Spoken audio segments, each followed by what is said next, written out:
Gaafan dhabu nan jaallattu.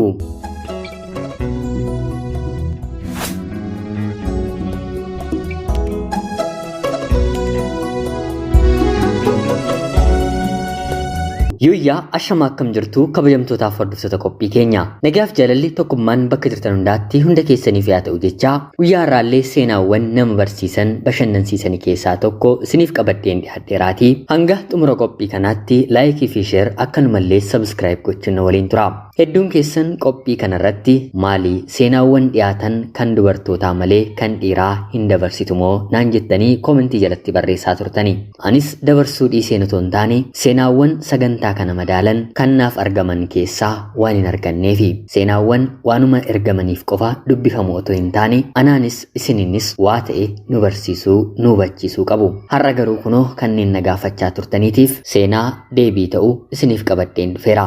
Maarree isinis laayik gochuun qophii kana eegaltaniire kallachumaan gara seenaa kanaatti kan isin dabarsu ani Gammachiis Tashoomeedha.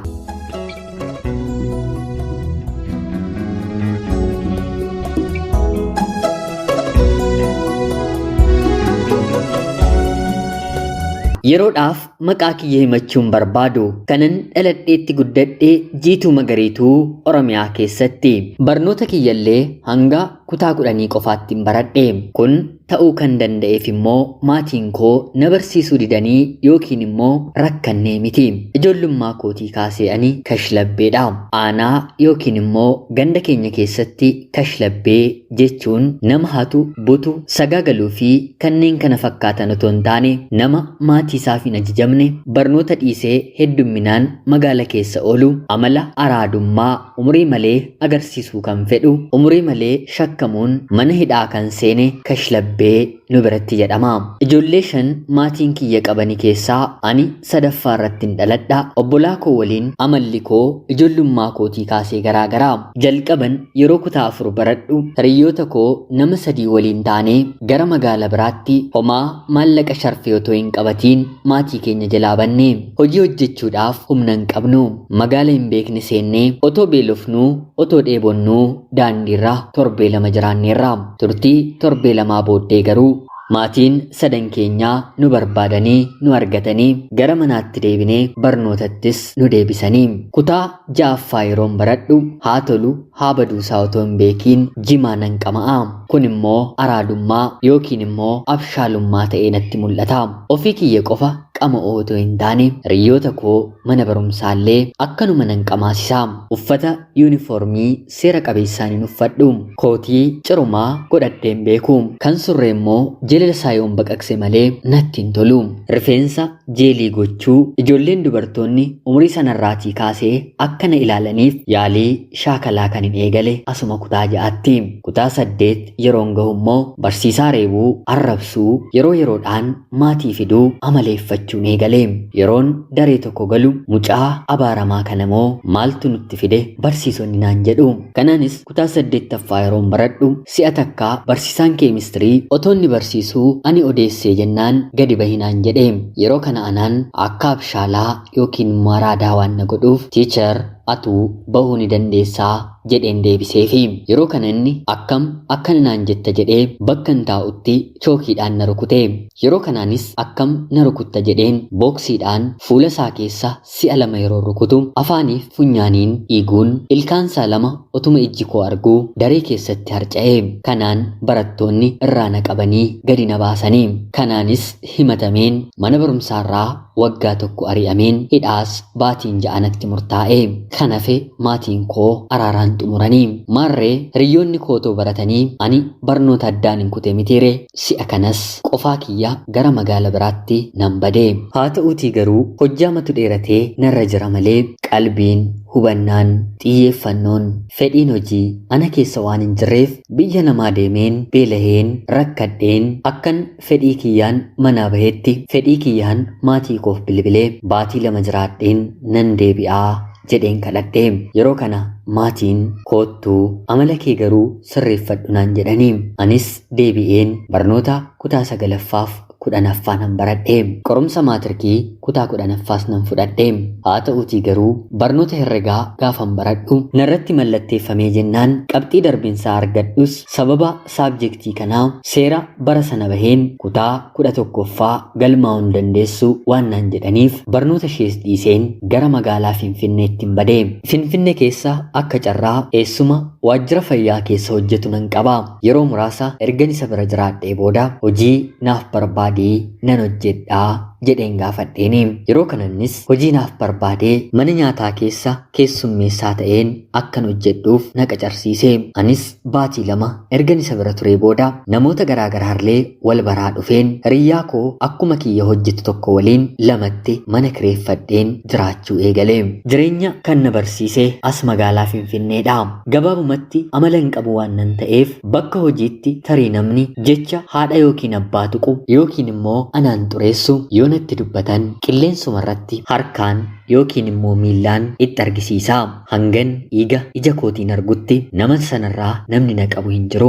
Maarreegaa akka biyya ofii Finfinnee keessatti qoosuun hin jiru mitiire nan hidhama. Mana hidhaa keessatti nan tumama. Hagabuu koo guyya 2-3 na bulchu fincaan na obaasu ati akkana jedhamtaaree jechuun dabareen poolisiin dabareen abbootiin qabeenyaa mana nyaataa gaardota isaaniitiin natti taphatu. Kanaan bifa kanaan yoon ittiin fufe guyyaa tokko harka namaarratti lubbuun koo akka baatun hubadhe. Kanaanis amala koo sirreeffachuun dirqama akkanatti ta'e naaf galee mana hojii naannoo namni dura nan beekne qacarameen hojjechuun eegale. Finfinnee deemeen waggaa 2 keessatti meeshaa mana keessaa guuttadheera.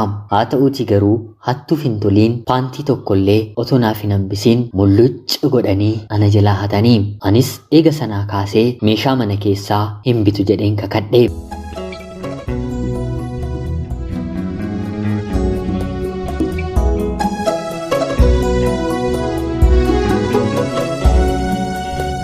Hojiiwwan hoteela keessaas baarreestaa, maashinii ishee irra hojjechuu, kaasharummaa, hojii gaardii, keessummeessuu fi kanneen kana fakkaatanis waggaa muraasa keessatti sirriitti baree. Hojii kana waliigalaan waggaa 4 hojjedheen konkolaataa hojjete minibaasii 5L jedhamtu bitadheen gara biyyaa maatii koo haadhaaf abbaa koo bira deemeen magaala keenya keessa hojjechuun eegale. Hiriyoonni koo barnoota barachaa jiran eebbifamanii hojii barbaachuuf yeroo dhufan ani konkolaataa minibaasii tokkoon qaba. Amalli kiyyas tasgabbaa'eera. Haatii fi abbaan koo namoonni kana dura na beekan hateeti buteeti naan jedhu malee hojjetee fide namni naan jedhu hin jiru. Hiriyoonni kiyya waliin hojjennu maallaqa argatan gariin dubartiitti gariin immoo araada garaagaraatti fixu. Ani araadummaan yookiin immoo abshaalummaan narraa galeera. Reebameen tumameen biyya ormaattiin du'a jedheen jireenya koo sirreeffachuuf murteeffadheera. Bakkan hojjedhu sanatti abbootii qabeenyaan hojjedhuufis ta'e maamiltoota mana sana dhufaniitiif miira gaariin hin dalagaa. Kanaanis sooressi tokko tokko tiippii jedhee 1,000 2,000 kan hin qabne immoo qarshii 10s qarshii 20s naaf dhiisee deema. Hoteela guddaa keessatti maallaqa akkanaa hojjechuun waanuma baratamedha. Kan hin nyaadhu kan hin dhugu achumaa waan na ta'eef miindaan keenyi xiqqoo ta'us haa ta'uutii garuu kallacha mana kiraan ittiin kanfalaa. Tiippii guyyaa guyyaan hin argadhu garuu deemeen baankiin galchaa. Baatiidhaan qarshii 30,000 haga 80,000tti yeroon dalagu ni jiraata. Maarree kanatu konkolaataa akkan bitu na taasise. Yeroo sanatti magaala aanaa dhufanii konkolaataa minibaasii qabaachuun waan addaadha. Magaala keenyallee namoota muraasa abbootii qabeenyaa warra jedhamanii qofaatu qaba. Warri na hubatan Rabbi karaa nama badhaasu hin beeku. Ijoollummaan qalbii si dhawwatee dargaggummaan Rabbi qalbii siif kenne naan jedhu. Warri immoo natti naafan akkuma duran sinitti hime hateeti buteeti naan jedhu. Anis asittillee jabaadheen hojii kiyya hojjetachuu ittiin fufee. Haa ta'uutii garuu nageenya biyya keenyaaf safuudha. Guyyaa 2 daandii irratti na dhaabanii qaamni hidhate konkolaataa koo gubuuf kaanaan kadhadheen lamuu daandii kanarra hin konkolaachisu jedheen jaarsolii yeroo sanan fe'ee ture kadhachiifadheen boo'een lafarra gangaladheen konkolaataa kiyya hambisadheen si'a lammaffaatti magaalatti dhalatanii keessatti jiraachuun waan itti dadhabanillee nama dhabsiisa jedheen gara magaalaa Finfinneetti deebi'een hojii taaksii irratti bobba'een hojjechuun eegalee.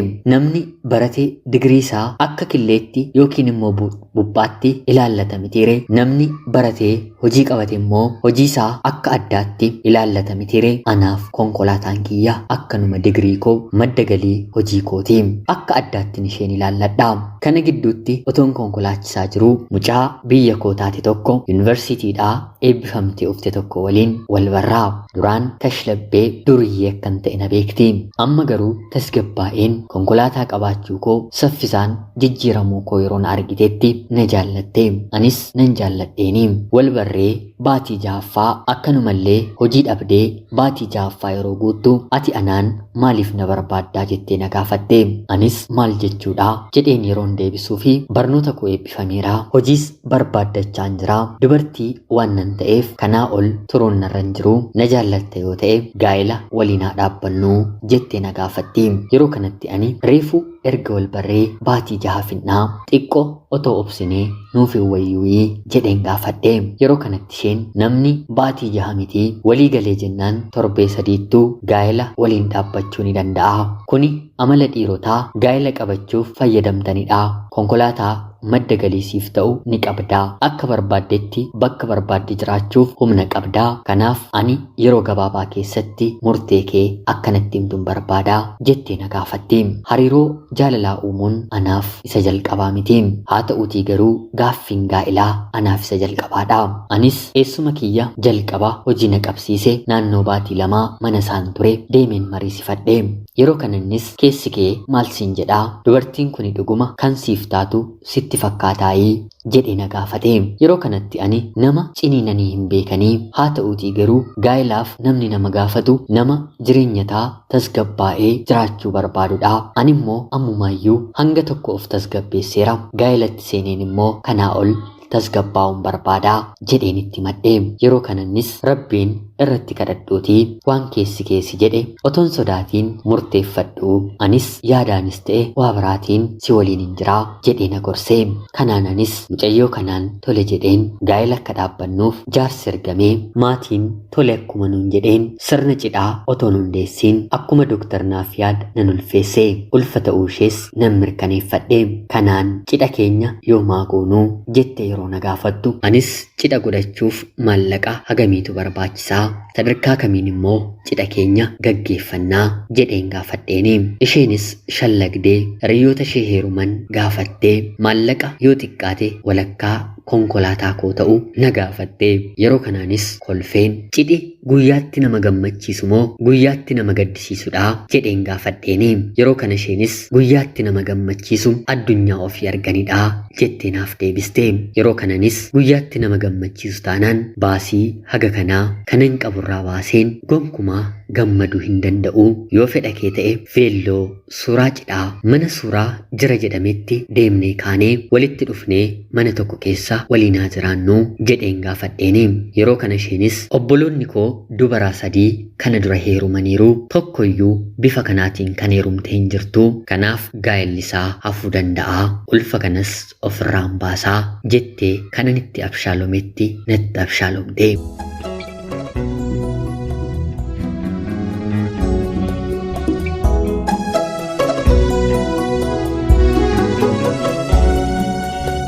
Karaan kunis na baasuu didee. Eessuma koo yeroo deebiseen gaafadhu baasii keessan xiqqeessaatii asuma magaalaa Finfinnee keessatti raawwatadhaa jedhee na gorsee. Anis yeroon ishee gaafadhu mana haadha kootiin bahe malee cidha hoteelaa hin fedhu jettee naaf deebiste. Anis yoo kana ta'e kana ni dhiisnaa kana ni goonaa jedheen tokko lamaan baasii qabnu yeroon itti himu tole jettee. Yeroo cidhatti seennu garuu akkuman jalqaban tilmaame walakkaa konkolaataa koo kan ta'u maallaqa liqeeffadheera. Isheef gammachuu anaaf immoo gadda ta'ee magaalaa Finfinnee dhufnee mana kireeffannee jiraachuu eegallee. Maallaqa namaa yeroo sana keessatti kanfalu yeroon dadhabu konkolaataa kiyyaa gurgureen qulqullinaan gadi bu'aa kan ta'e biteen isarraa nan bifadheen immoo maallaqa namaan kanfalee. Dura yeroo qofaa kiyyan jiraadhu meeshaa mana keessaa televiizinii, soofaa, siree bitachuudhaaf baatii muraasa qofa kan natti fudhate. Si'a kana garuu waggaa 2 natti fixe. Nan hojjedha, nan dhamaa homtuu ana harkan jiru kana biti sana biti naan jetti guyyaa fi halkan konkolaachiseen dafqaa ooleen galgalatti kenneen ganama barii immoo kanuma gaazii yookiin immoo boba'aa ittiin bitadhullee otoo hin qabaatiin hojjechuun eegala.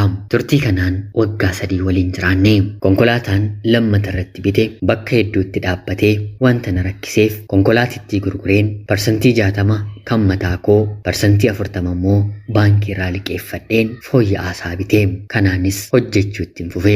Haa ta'uutii garuu komii haati manaan kiyya guyyaa guyyaatiin narratti dhiyeessituu fi fedhiin kana naaf guuti jettee na gaafattu galii ani argadhu waliin wal madaaluu didee hojjechuun koo dadhabbii qofaaf natti ta'e. Gaafan kana gochuurra kanatu wayya jedhee ishee mormu waanuman kutaa 10tti barnoota dhaabeef otuu baratteetta ta'ee akkasin jettu hiriyoonni koo nama baratetti heerumanii dilbata hojii dhiisanii abbaan manaan isaanii isaan bashannansiisu mana ispoortii deemanii sheeppii isaanii eeggatu nyaanni gaariin mana isaaniitiin dhibu ani garuu sitti heerumeen namaa gadi ta'ee naan jetti. Kanaan turtii waggaa 4 waliin jiraanne. Turtii waggaa 4 booddee baradheera waan nan ta'eef kanaan booddee kan hin baradheenis hojjechuun barbaadu hojii dhuunfaa kiyyaa naaf banii jettee na gaafatti.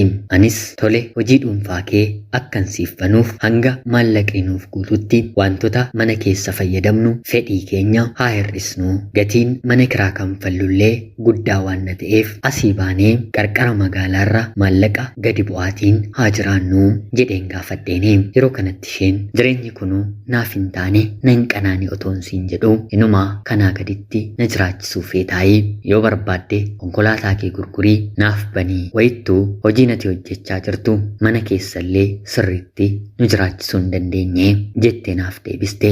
Yeroo kanatti egaa anis nama dhaatii nan jijjiirame. Konkolaataan kun gurguramuurra ati mana kanaa bahuutu anaaf salphaadhaa jedheen aariidhaan deebiseefi yeroo kana isheenis waanuman kanan siin jedheef akkana natti dubbattaa'ee jettee daa'ima keenya qabattee ollaa bultee ganama barii immoo gara biyyaatti maatii isheetti galte.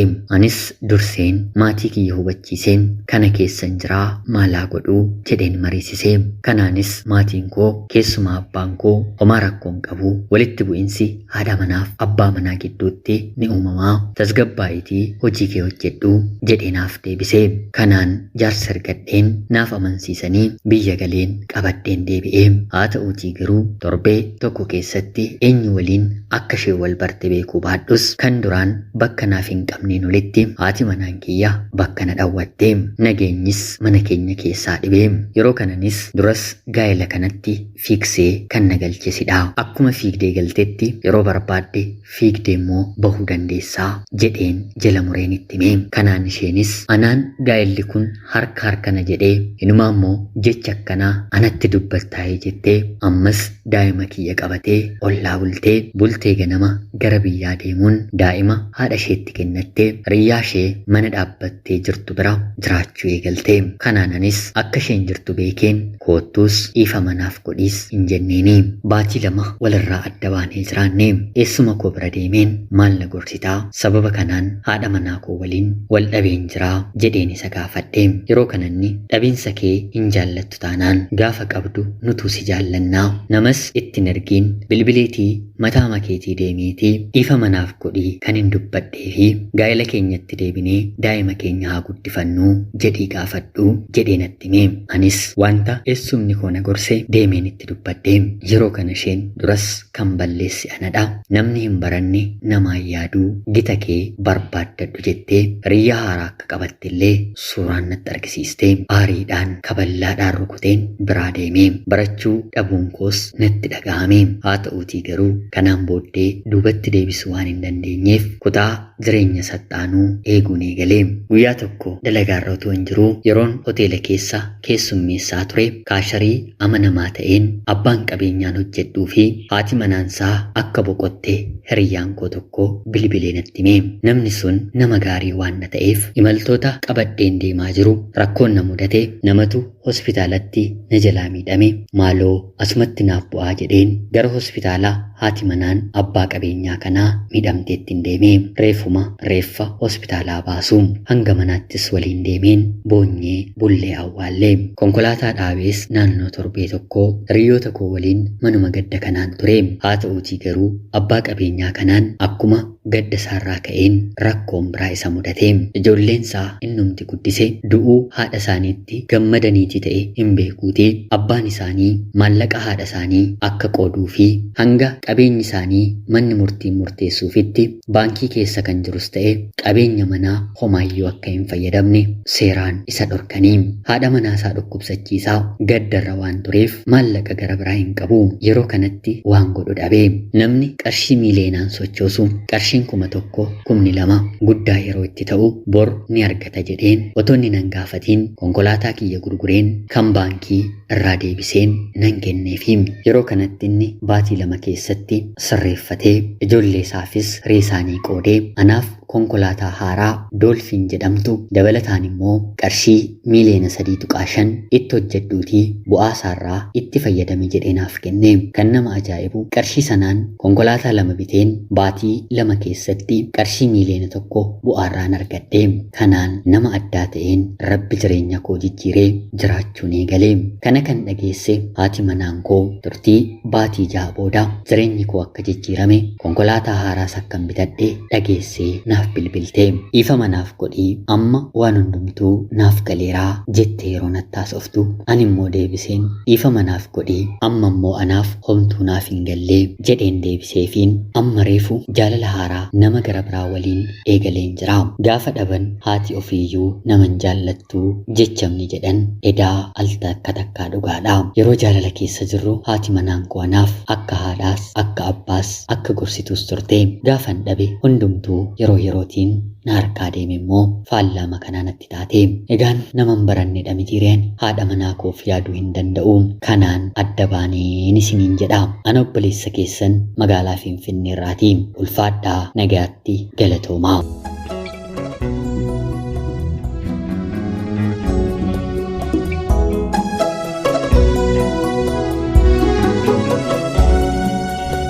Egaan jaalatamtootaaf hordoftoota qophii keenyaa seenaan guyyaa har'aaf isiniif qabannee dhiyaannellee kanuma fakkaatti. Haga yoonaatti yeroo keessan naaf kennitanii dhaggeeffachaa turuu keessaniitiif guddaa galatoomaa jecha laayik sheer gochuullee hin dagatinaa namoonni chaanalee keenyaaf haaraa taatanillee sabskiraayib godhaa qophii seenaa gara biraatiin hanga walitti deebinutti bakka jirtan maraan turtii gaarii